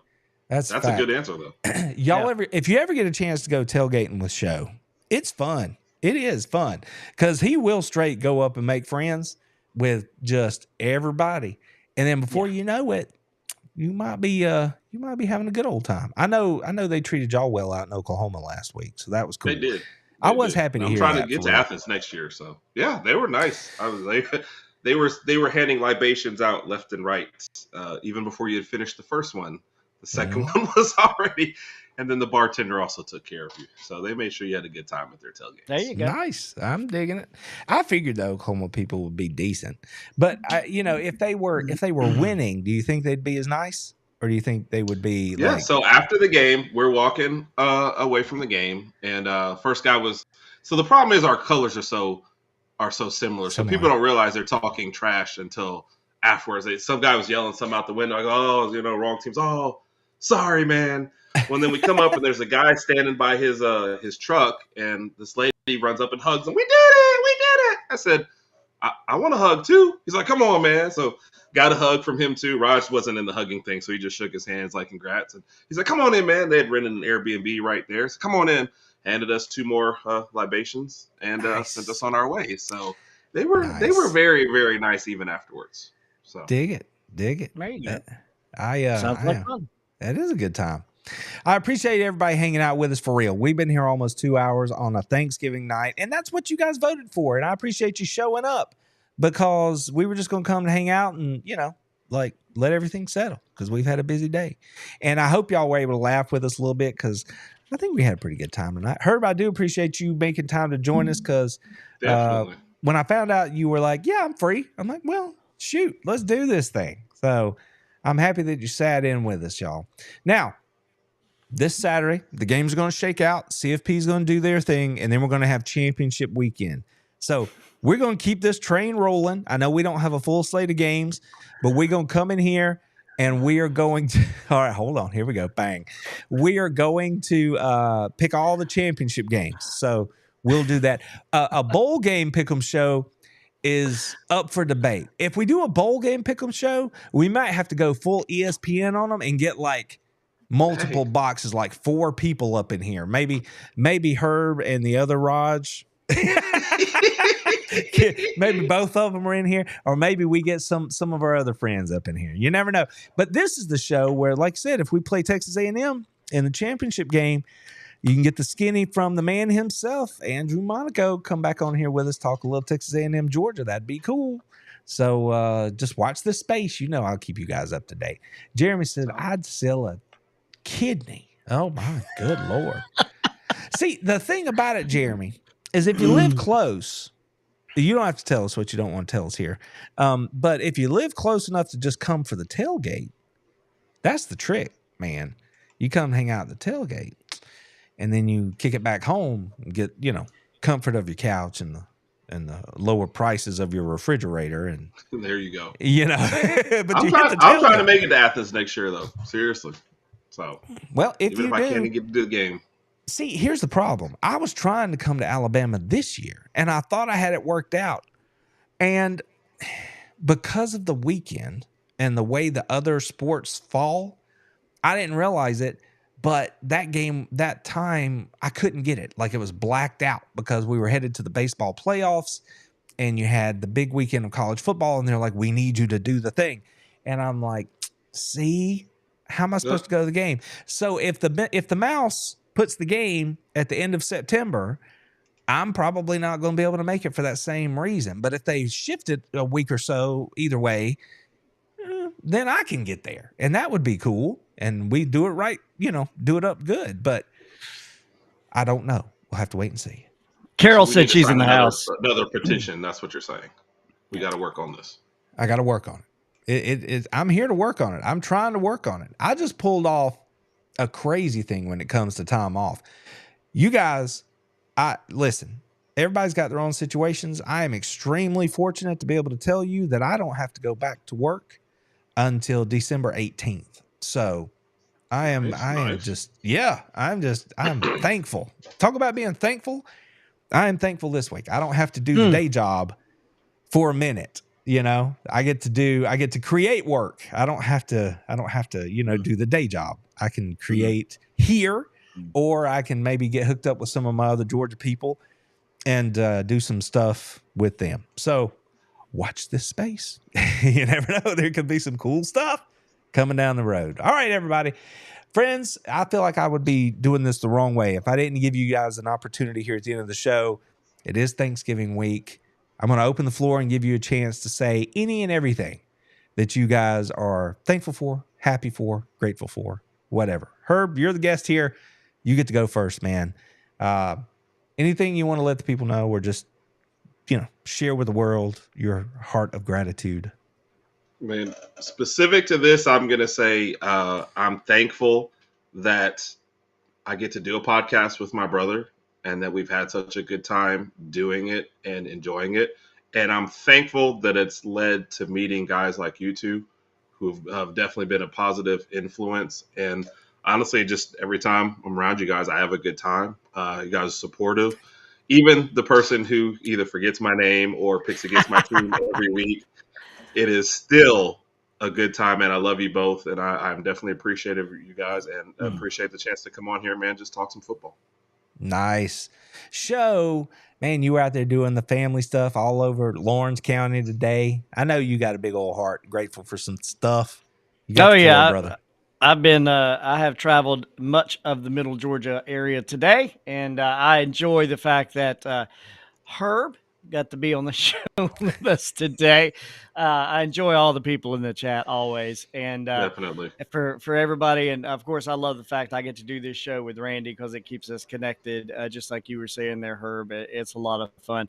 But I'd be remiss if I didn't tell you, forget my shenanigans and the act and all of that. The one thing that I hope you see each and every time I open a mic or turn on a camera is that, I'm so very thankful that I am a saved son of Christ, and that is what is first and foremost in my life and what matters most. And, if anybody ever wants to talk about football, I've got the brainiac sitting to one side of me here. I'd never get that right.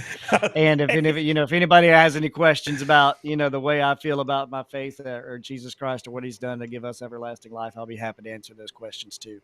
But I'm always thankful to be here and have the opportunity to just bring some sunshine somewhere. That's all I'll try to do. Nice. Appreciate it, fellas. That's something you never know quite how that's going to go when you open the mic and you ask people to say whatever they want to say, and you guys did a good job right there. So I appreciate it. Y'all know me. I tell you about it all the time. Everybody who hangs out on this channel regularly, I let you guys know, especially in the overtime sessions after the podcast, I let you guys know how much I appreciate you being here with me. This has been more fun than I ever thought it could have been, and you guys make it that way. And I'm super happy that I can do the things I have to do, and that I get to do the things I want to do. And it gives me a chance to share more of myself with all of you, and if you are willing to spend some time with me, then I am willing to take and learn every lesson I can from you, because that to me is the biggest part. I know me, but I want to learn from you. And I appreciate you guys interacting with me and sharing with me, because it really does make all this a whole lot of fun. And again, if you're regular on the channel, you know how I feel about my girls. They're in the other room right now. I couldn't do any of this without them, and I appreciate them for allowing me the opportunity to come on here and be silly with you fellas. So I appreciate it. I have something else that just popped into my head before I let you go. As we've done such a wonderful job putting a nice, eloquent bow on the end of this show, I'm going to muck it all up. You guys know, hey, if you didn't know, Joe has a radio station. We have a mobile unit that can broadcast from anywhere in the world. And I have a camper and toys, and we have football games to attend. So I feel like if there's a group of people that want to come get in a camper and broadcast a live show from somewhere, we could probably make it happen. And I think that would be hilarious. Joe is, you know what? He's kind of opening a can of worms here, because if we can ever get our ducks in a row, how fun would that be? If we set up somewhere at probably a Georgia tailgate, but it doesn't have to be. If we could set up somewhere and run the show from there with Joe's rolling, what is it? That's what you call an RV. I got a rolling studio, brother. A rolling studio now. So if we did that, we'd swing the doors open. We'd have a tailgate and a live show. That sounds like it might be a good time. I don't know. Probably better than a game, to be honest. Yeah. I bet that sucker's got a TV in it, doesn't it, Joe? Hey, the Home Depot setup ain't got nothing on me, ESPN. I'll tell you. There you go. Say, I'm coming for you. I'm coming for you. Oh, see, Joe's creating the wheels are spinning. The wheels are spinning. So you guys, I appreciate it. Seriously. We don't want to keep y'all anymore. It's been 2 hours. It's been great. Enjoy the games this week. Herb, I'm going to go ahead and let you say it. This is an SEC show. You can go ahead and get it out of the way. Which part? Wait. How do you sign off every week?